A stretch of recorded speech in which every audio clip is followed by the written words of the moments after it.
Bonjour, dans cette vidéo, je vais te présenter le brevet d'histoire-géographie et te donner tous mes conseils pour que tu réussisses cette épreuve. Reste bien jusqu'à la fin de la vidéo pour avoir mes deux conseils les plus importants. Le brevet d'histoire-géographie vaut 50 points et dure 2 heures. Ce brevet est divisé en 3 parties. La première partie s'appelle Analyser et comprendre des documents. Cette première partie peut être de la géographie ou de l'histoire, on ne peut pas savoir à l'avance si ça va être de la géographie ou de l'histoire. Généralement, il y a deux documents. Ça peut être un texte, une iconographie ou une carte. Par document, deux questions te sont posées. Et les réponses se trouvent simplement dans les documents. Il faut lire attentivement et surligner les éléments importants afin ensuite de les retranscrire dans ta réponse. Si c'est un texte, il faut citer le passage important entre guillemets. De plus, une fois que tu as retranscrit ces éléments dans ta réponse, il faut pouvoir les analyser. Les mots que tu cites à partir des documents doivent être définis, tu dois en donner une définition. Essaye vraiment de citer des éléments précis du document, ne cite pas des passages trop longs par exemple. Je te conseille également de définir les mots importants de la question qui t'est posée. Par exemple, s'il t'est demandé de donner les flux qui sont abordés dans le document, il faudrait donner la définition de ce qu'est un flux. Cela te permet de montrer à l'examinateur que tu comprends vraiment le document ainsi que la question. Après ces 4 questions, 2 questions par document, tu vas trouver une question qui va faire le bilan de tes réponses. Tu vas ainsi établir une conclusion qui va se baser sur tes réponses ainsi que sur les deux documents à analyser. Petit conseil pour cette première partie, concentre-toi vraiment sur les documents qui contiennent à eux seuls toutes les réponses aux questions. C'est pas encore le moment d'étaler toutes tes connaissances. Tu pourras le faire dans la deuxième partie. Cette première partie vaut 20 points. La deuxième partie de l'épreuve se nomme Maîtriser différents langages pour raisonner et utiliser des repères historiques. Cette partie commence avec un développement construit qui vaut entre 12 et 16 points selon l'année. Ce développement contient une vingtaine de lignes et est organisé en plusieurs parties. Tout d'abord, je te conseille de faire une introduction dans laquelle tu vas définir les mots-clés du sujet. Tu vas poser une problématique qui correspond simplement au sujet transformé en une question et finalement tu vas annoncer ton plan. Dans ton développement, tu as plusieurs paragraphes, entre 2 et 3, et le nombre de paragraphes va dépendre du plan. Si tu as un plan dialectique, une question par laquelle tu dois répondre par oui ou par non, il va falloir faire 2 paragraphes, un paragraphe avec les arguments pour en faveur de la question, et un paragraphe avec les arguments contre en désaccord. Si c'est une question qui ne se répond pas par oui ou par non, tu as ici affaire à un plan thématique. C'est un plan dans lequel tu as une question à laquelle tu peux apporter plusieurs arguments en faveur de l'idée imposée par la question. Dans ce cas-là, je te conseille de faire 3 paragraphes présentant chacun une idée en faveur de la question.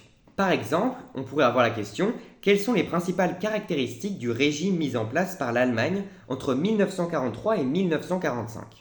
Dans ce cas-là, on ne peut pas répondre par oui ou par non, on a affaire à un plan thématique et on va devoir donner dans 3 paragraphes les 3 caractéristiques majeures de ce régime. Quelquefois, le plan est simplement suggéré par le sujet. Par exemple, quelles sont les causes et conséquences de la guerre froide? Cela pourrait être une des questions posées au brevet. Et ici, c'est très simple, tu vas faire 2 paragraphes, un premier avec les causes et un deuxième avec les conséquences de la guerre froide. Pour réussir le développement construit, tu dois vraiment bien réviser ton cours. Cela va te permettre d'avoir les idées qui sont nécessaires pour construire ton développement. De plus, tu dois connaître des exemples précis, car chaque paragraphe de ton développement doit être illustré par au moins un exemple.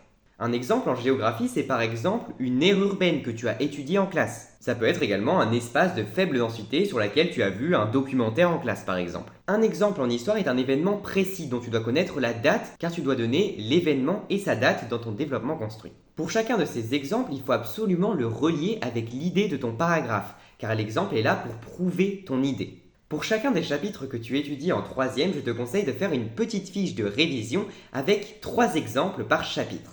Ainsi, tu pourras réutiliser ces exemples justement pour le développement construit. Il faut vraiment bien apprendre ces exemples pour pouvoir les ressortir le jour J. Tu peux tirer ces exemples des documents étudiés en classe, mais aussi des exercices que tu as fait à la maison pendant l'année. À la fin de ton développement construit, n'oublie pas de faire une petite conclusion en 2 ou 3 phrases pour résumer les idées que tu as présentées dans ton développement. C'est une réponse à la problématique de l'introduction. Petit conseil, l'introduction comme la conclusion ne doivent pas être trop longues. Je te conseille de faire une introduction de 8 lignes par exemple et une conclusion de 3 ou 4 lignes, pas plus. Car ton développement construit doit faire une vingtaine de lignes d'après l'énoncé, donc il ne faudrait pas que ton introduction et ta conclusion fassent ensemble déjà 20 lignes. Ce serait une perte de temps car ce n'est pas ce qui est attendu. Après le développement construit, toujours dans la deuxième partie, Si cette deuxième partie est de la géographie, tu vas devoir compléter un schéma ou un croquis. Et si cette deuxième partie est de l'histoire, tu vas devoir compléter une frise chronologique. Tout d'abord, nous allons nous intéresser au cas où cette deuxième partie est de la géographie. Tu vas devoir expliquer à quoi correspondent certains figurés, ajouter des figurés à partir de leur intitulé dans la légende, nommer certaines localisations sur une carte comme des aires urbaines. Tout cela, c'est dans le cadre de la géographie. Et si la deuxième partie est dans le cadre de l'histoire, tu vas sûrement devoir donner les dates de certains événements et replacer ces événements sur une frise. Pour pouvoir réussir cette étape avec croquis ou cette frise, il va falloir que tu revoies les cartes que tu as étudiées pendant l'année, ainsi que les dates majeures de chacun de tes chapitres. Pour que tu apprennes ces dates efficacement, je te conseille d'utiliser le site Quizlet. Ce n'est pas un partenariat, mais j'ai moi-même utilisé ce site pour mes révisions du brevet et je le trouvais très efficace. Tu vas en fait pouvoir créer des fiches mémo avec d'un côté le côté que tu vas voir un événement et de l'autre côté cacher sa date. Il va falloir que tu rentres pour chaque événement le nom de l'événement et la date. Et lorsque tu verras le nom de l'événement, tu penses dans ta tête ou tu dis à haute voix la date avant de retourner la carte et de vérifier que tu avais trouvé la bonne date. Au fur et à mesure, en refaisant ces fiches mémo plusieurs fois, tu vas connaître les dates importantes par cœur et tu vas réussir cette étape. Cette deuxième partie vaut également 20 points dans son ensemble. Finalement, la troisième partie, c'est l'EMC, l'éducation morale et civique. Cette partie vaut 10 points. Il n'y a pas énormément de choses à réviser, voici ce qu'il faut réviser. Les valeurs, les principes et les symboles de la République, la démocratie, la défense et la citoyenneté en France et dans l'Union européenne. Dans cette troisième partie, tu auras 2 documents qui te seront présentés et tu auras des questions qui te seront posées sur ces documents. Les réponses de la première ou des 2 premières questions se trouvent simplement dans les documents. Ensuite, il y a 1 ou 2 autres questions dans lesquelles tu dois utiliser les documents ainsi que tes connaissances personnelles afin d'y répondre. La dernière question correspond à un discours ou à un article que tu dois rédiger en rapport avec les documents. Par exemple, tu vas devoir te mettre dans la peau d'un candidat du conseil municipal des jeunes qui fait un discours pour être élu. On peut également te demander de prendre le rôle d'un membre du conseil de vie collégienne qui écrit aux élèves à propos des règles à respecter quand on diffuse une vidéo sur Internet ou sur les réseaux sociaux. Pour cette dernière question, fais un texte en accord avec ce que tu as pu apprendre dans les 2 documents que tu devais étudier. Essaye vraiment d'entrer dans la peau du personnage et produis un texte à la fois réaliste, innovant et surtout personnel, qui répond bien sûr à la question posée.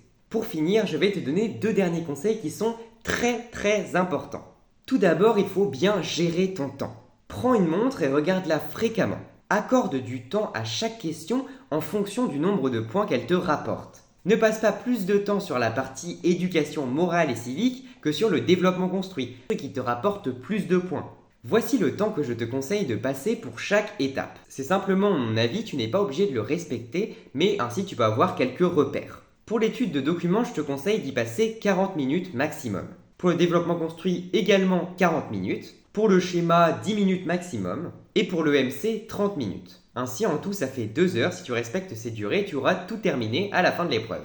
Mon deuxième conseil très important, relis-toi à la fin de chacune des parties. En effet, l'avantage, c'est qu'à la fin de la partie, tu as encore tes idées en tête. Dans le cas où tu relis tout ce que tu as écrit une fois que tu as fini de traiter tout le sujet, ça voudrait dire que tu aurais juste fini l'EMC et que tu devrais maintenant repasser à l'histoire ou à la géographie de la première partie.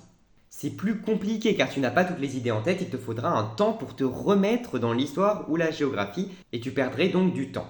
Au contraire, si tu relis ta partie dès que tu viens de la terminer, tu t'assures d'avoir encore toutes tes idées en tête et donc de vérifier que tu as bien écrit toutes tes idées. De plus, on a moins la flemme de relire une partie que de relire tout ce qu'on a écrit depuis le début. Ainsi, tu vas relire progressivement et finalement, tu auras tout relu, ce qui t'aura également évité de faire de nombreuses fautes d'orthographe qui auraient une conséquence sur l'image que l'examinateur se fait de toi. Pour faire cette vidéo, je me suis inspiré de mon expérience personnelle ainsi que de l'article Tout savoir sur le brevet d'histoire-géographie EMC du site L'Étudiant. J'ai utilisé ce site pour faire la troisième partie sur l'EMC et je te conseille d'aller voir le site de L'Étudiant car il donne plein de très bons conseils à propos de la scolarité. Voilà, j'espère que cette vidéo t'a plu. Si c'est le cas, n'hésite pas à t'abonner, ça me fait super plaisir de voir notre communauté grandir de plus en plus. Tu peux également mettre un pouce bleu, partager cette vidéo avec tes amis et m'écrire un commentaire si tu as des questions ou des remarques.